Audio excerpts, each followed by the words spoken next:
So doctor గారు, చాలామంది ఈ మధ్య కాలంలో సన్ ప్రొటెక్షన్ క్రీమ్స్ కానివ్వండి, కాస్మెటిక్స్ ఎన్ని యూస్ చేసినా సరే ఆ ముఖం మీద మచ్చలనేవి వస్తున్నాయి అనమాట. సో కొంతమంది మంగు మచ్చలని అంటుంటారు, కొంతమంది ఎస్ఎల్ఈ అని అంటుంటారు. సో ఇవి రెండు ఒకటేనా, డిఫరెంటా? సో దానికి దీనికి తేడా ఏంటంటారు? యాక్చువల్లీ ఎస్ఎల్ఈ అనేది ఒక ఆటోఇమ్యూన్ డిజార్డర్, డేంజరస్ డిజార్డర్ కింద చెప్పొచ్చు. సిస్టమిక్ లూపస్ ఎరిథిమాటస్ అంటాం. సో మనకి ఇది ఇర్రెస్పెక్టివ్ ఆఫ్ ఏజ్, మనకి 20+, 30+, 40+లో ఏ ఏజ్లో కూడా వచ్చే ఛాన్సెస్ ఉంటాయి.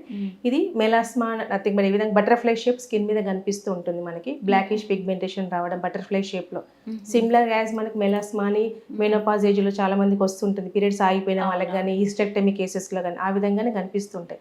But every case that is not SLE. కాకపోతే SLE symptom, one of the symptom అనేది ఆ విధంగా బటర్ఫ్లై షేప్ రావడం అనేది మనం గమనిస్తూ ఉంటాం. వాళ్ళు కూడా స్కిన్ సెన్సిటివ్, సన్ సెన్సిటివ్ ఎక్కువగా ఉండే అవకాశం ఉంటాయి. ఇచ్చింగ్ అనేది లేకుండా కూడా lupus nothing but rat. So rat లాగా వెనుకకి స్టివ్వేర్గా లాగే ఛాన్సెస్ ఎక్కువగా ఉంటాయి. స్క్లిరోటిక్ చేంజెస్ మనం ఎక్కువ గమనిస్తూ ఉంటాం. ఇది అక్కడికే లిమిట్ కాకుండా మనకు అదర్ జాయింట్స్ ఎఫెక్ట్ అవ్వడం, హెయిర్ ఫాల్ అవ్వడం, కిడ్నీ, లంగ్స్, లివర్ అన్ని ఇంపాక్ట్ అయ్యే ఛాన్సెస్ ఉంటాయి. సో థ్రెటనింగ్, లైఫ్ థ్రెటనింగ్లో ఇది మేజర్ డిజార్డర్ కింద మనం గమనిస్తూ ఉంటాం. వీళ్ళకి ఎంతవరకు దారి తీస్తుంటే సంతానలేమి సమస్య వరకు దారి తీసే ఛాన్సెస్ ఉంటాయి ఈ ఎస్ఎల్ఈ డిజార్డర్స్లో. So arthritis severe peak level of arthritis ఉంటుంది. బాడీ మీద ర్యాషెస్ రావడం, డార్క్నెస్ రావడం, డ్రైనెస్ రావడంతో సివియర్గా లాగే ఛాన్స్ ఎక్కువ మనం గమనిస్తూ ఉంటాం. సో వేరేజ్ మనకు అదర్ డిజార్డ్స్ కనుక తీసుకున్నాం అనుకోండి, ఇప్పుడు మంగు మచ్చలు అంటూ ఉంటాం, మెలాస్మా అంటాం మనం దానికి. సో ఈ మెలాస్మా మనం మెనోపాజ్ ఏజ్ వాళ్ళకి ఎక్కువ గమనిస్తుంటాం. ఎందుకంటే పీరియడ్స్ ఆగిపోయే ముందు క్లైమాక్టిక్ పీరియడ్లో మనం గమనిస్తుంటాం.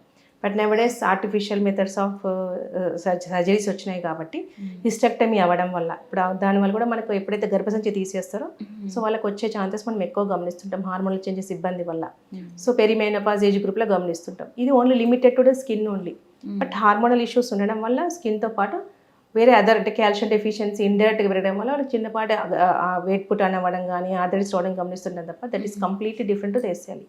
మరి రెండింటిని ఏ విధంగా గుర్తించాలి అంటే, ఒకవేళ మెలాస్మా వచ్చింది అనుకోండి, so they have to compulsory అంటే జాయింట్ పెయిన్స్ అసోసియేటెడ్ విత్ ఉన్నాయా లేవా, age is also very much important. దానికి కూడా మనకు రక్త పరీక్షలు, బ్లడ్ టెస్ట్ అనేది ఉంటూ ఉంటాయి. సో మనకి మెనోపాజ్ ఏజ్లో వచ్చిన దానికైతే ఎలాంటి బ్లడ్ టెస్ట్కి ఎలాంటి ఇబ్బందులు ఏమి ఉండవు. వాళ్ళకి ఓన్లీ ఉంటే డెఫిషియన్సీ ఆఫ్ కాల్షియం అదే. But any other comorbid conditions ఉంటే డిరేంజ్మెంట్ ఉండే అవకాశాలు ఉంటూ ఉంటాయి. But in case of SLE మనకి ఏఎన్ఏ ప్రొఫైల్ అని ఉంటుంది ఒకటి. ఇది కంపల్సరీ ఏఎన్ఏ ప్రొఫైల్ పాజిటివ్ వచ్చే ఛాన్సెస్ ఉంటాయి. Single positive, double positive, 3 positive, 4+లో ఉంటూ ఉంటాయి. ఇలా కిడ్నీ డ్యామేజ్ అవ్వడం వల్ల కూడా ప్రోటీన్ లాస్ అవ్వడం వల్ల వీక్నెస్ ఎక్కువ అవ్వడం, వెయిట్ లాస్ ఎక్కువ అవ్వడం, వెయిట్ పుట్టాన్ గారు వెయిట్ లాస్ ఎక్కువ ఉంటుంది, అపెటైట్ తగ్గిపోయే ఛాన్సెస్ ఉంటాయి, మౌత్ అల్సర్స్ రావడం ఉంటాయి, అండ్ అరకాల చేతులు వీక్నెస్ అయిపోవడం, టోటల్ స్కిన్ స్ట్రింక్ అయిపోయే ఛాన్సెస్ ఎక్కువ గమనిస్తుంటాం. ఇది ఓన్లీ ఫేస్ వరకే కాకుండా టోటల్ బాడీకి ఇంపాక్ట్ అయ్యే ఛాన్సెస్ ఉంటాయి. సో అదొక వెరైటీ. అండ్ దానికి తోడు కొంతమంది ఫిట్స్ వస్తుంటాయి, స్కిన్ డిజీజ్. బట్ కొంతమంది సడన్గా వచ్చిందండి 3 months బ్యాకే ఇట్లా పిగ్మెంటేషన్ లాగా స్టార్ట్ అయింది, తర్వాత పాపకి కానీ బాబుకి కానీ ఇట్లా ఫిట్స్ వచ్చేసినాయండి, ఫీవర్ వచ్చేసి అని చెప్తుంటారు. That is nothing but brain impact of SLE. ఈ లూపస్ ఎరిథిమాటస్ మనకు బ్రెయిన్ ఇన్వాల్వ్ అయితే ఆ విధంగా ఉండే ఛాన్సెస్ ఉంటాయి. అందుకని దాన్ని రివర్స్ చేయడం తొందరగా ఫాస్ట్గా రివర్స్ చేస్తేనే బెస్ట్. అదర్వైజ్ చాలా కాంప్లికేషన్స్ వెళ్ళే ఛాన్సెస్ ఉంటాయి. చాలామంది చూస్తున్నాం దగ్గు వస్తుంటుంది, కంటిన్యూ కాఫ్, వెయిట్ లాస్ అవుతున్నారు కాఫ్ అని, కానీ చాలామంది టీబీ అంటుకుంటుంటాం. టీబీ అని కాకుండా ఇది ఎస్ఎల్ఈ ఆల్సో నవడేస్ పెరుగుతున్నాయి cases. So skin along with ఇది ఉన్నా లేకపోతే ఓన్లీ డైరెక్ట్గా మనకి లూపస్లో మనకి లంగ్ ఇంపాక్ట్ అయ్యే ఛాన్సెస్ ఉంటాయి. ఆయాసం రావడం, ఎన్ని మెడికేషన్స్ ఇస్తున్నా కూడా తగ్గే ఛాన్సెస్ ఉండదు. హయ్యర్ యాంటీబయాటిక్స్ యూజ్ చేసినాం. రీసెంట్గా వచ్చిందండి సీజనల్ కోల్డే అనుకున్నాం, బట్ ఈ ప్రాబ్లం ఉందని చూసి చెస్ట్ ఎక్స్ట్రా డిఫరెంట్ అయ్యే ఛాన్సెస్ ఉంటాయి. మనకి ఏఎన్ఏ ప్రొఫైల్ పాజిటివ్ ఉంటుంది, ఈఎస్ఆర్ కంప్లీట్లీ షూటప్ అయ్యే ఛాన్సెస్ ఉంటాయి. సో ఇలాంటి కండిషన్ ఎక్కువ గమనిస్తుంటే వాళ్ళకి అసోసియేటెడ్ విత్ ఆర్థరైటిస్. కొంతమందికి కీళ్ళ నొప్పులు కూడా వచ్చే ఛాన్సెస్ ఉంటుంటాయి. ప్రతి ఒక్కరికి కీళ్ళ నొప్పులు రావాలని లేదు, but only limited to skin. కొంతమందికి ఆర్థరైటిస్ తోటి స్టార్ట్ అయ్యి స్కిన్ రావచ్చు, కొంతమందికి సివియర్ హెయిర్ ఫాల్ రావచ్చు, కొంత జాయింట్ ఇంపాక్ట్ కావచ్చు. But each and every system going to be impacted with SLE. ఒక పార్ట్ అని కాకుండా అన్ని పార్ట్స్ని డ్యామేజ్ చేసే ఛాన్సెస్ ఉంటాయి. కాబట్టి ఇలాంటి కండిషన్లో మనకి అదే చేసే మంగని చెప్పేసి నెగ్లెక్ట్ చేయకుండా as early as possible problem చూసుకొని pathology nearest nothing but best physician క్లినిక్లో వెళ్ళి choosing of the system is also very much important. Correct హ్యాండ్స్లో ఉంటే రివర్స్ అయ్యే ఛాన్సెస్ ఉంటాయి. సో దీనికి కూడా మనకి ఆల్టర్నేట్ సిస్టంలో మనకి స్టీరాయిడ్ ఇస్తుంటారు. That is for life long. So అది వాడుతున్నా కూడా ఈ కాంప్లికేషన్స్ ఎంటర్ అవుతూనే ఉంటాయి. సో అక్కడ కూడా మీకు హోమియోపతి వాళ్ళకి మ్యాక్సిమం రిజల్ట్స్ వచ్చే ఛాన్సెస్ ఉంటాయి. సో దానివల్ల ఇది కూడా ఆటో ఇమ్యూన్ కాబట్టి ఇమ్యూనిటీ కరెక్షన్ చేస్తూ టోటల్ రికవరీ అయ్యే ఛాన్సెస్ ఉంటాయి. ఒక ఓన్లీ సర్టెన్ ప్యాచ్ వరకు ఉంటే మాత్రం హీలింగ్ ఫాస్ట్ అయ్యే ఛాన్సెస్ ఉంటాయి. టోటల్ బాడీ ఇంపాక్ట్ అయితే it will take more time. And arthritis కూడా తగ్గే ఛాన్సెస్ ఉంటాయి. ఆయాసం కూడా క్లియర్ అవుతుంది. లమింగింగ్ బట్టి ఏఎన్ఏ పాజిటివ్ ఉన్నది కూడా 2-3 ప్లేస్ ఉంటే కనుక తొందరగా రివర్స్ అవుతుంది. 4 ప్లేస్ అయితే it will take time to reverse. Reverse అయ్యే ఛాన్సెస్ ఉంటాయి. మన దగ్గర 2 నెంబర్ ఆఫ్ కేసెస్ ఎస్ఎల్కి ఇన్ఫర్టిలిటీతో వస్తూ ఉంటారు ఆల్రెడీ మెడికేషన్ వాళ్ళు కూడా మనకు వాళ్ళైతే వద్దండి ప్రెగ్నెన్సీనే చేసుకోవద్దని చెప్తుంటే don't try with the pregnancy, it is life threatening అంటారు. మన దగ్గర మెడికేషన్ వాడిన తర్వాత అలా కన్సీవ్ అయిన కేసెస్ ఆర్ దేర్. కాబట్టి మనకు సిస్టమ్ని కరెక్షన్ చేస్తాం కాబట్టి సైడ్ ఎఫెక్ట్స్ లేకుండా కరెక్షన్ అవుతుంది. బట్ ఈచ్ అండ్ ఎవ్రీ పెథాలజీకి మనకి within 1 month, within 2 months you can't expect.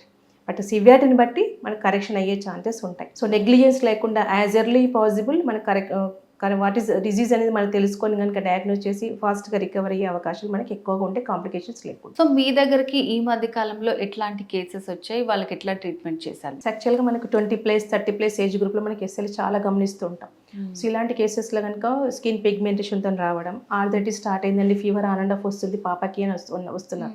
So అలాంటి కేసెస్లో ఏంటంటే మనకు compulsory blood reports we have to check it out. ఎందుకంటే జస్ట్ బాడీ పెయిన్సే కదా, ఇప్పుడు సీజన్లో వింటర్లో వచ్చింది అనుకోండి అందువల్ల పెయిన్స్ వచ్చినాయి అనుకుంటారు. బట్ ఫీవర్ వచ్చింది అంటే compulsory we have to rule out that ANA plus single plus double plus positive వచ్చింది 1 or 2 కేసెస్లో. ఇప్పుడు మనం మెడికేషన్ అనేది స్టార్ట్ చేసినప్పుడు మనకి ఇనీషియల్గా ఉండి లిమిటెడ్ ఉందనుకోండి, without any support of alternate system pains రికవర్తో పాటు స్కిన్ కూడా నార్మల్గా అయ్యాయి. కొన్ని మంత్స్లో తేడా ఉంది బట్ రికవర్ అయింది.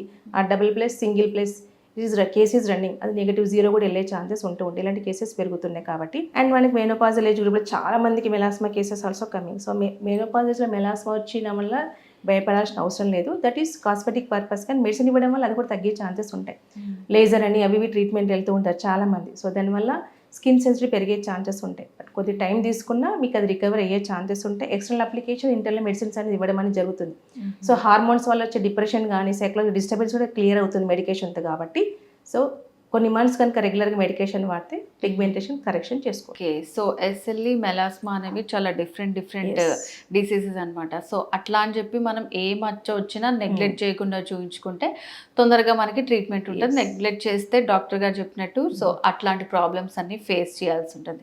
ఓకే డాక్టర్ గారు, సో మరి ఈ ప్రాబ్లమ్స్ అన్నిటికీ కూడా హోమియో కేర్ ఇంటర్నేషనల్లో మనకి ఎట్లాంటి ట్రీట్మెంట్ ఉందనేది చాలా బాగా ఎక్స్ప్లెయిన్ చేశారు. Thank you so much.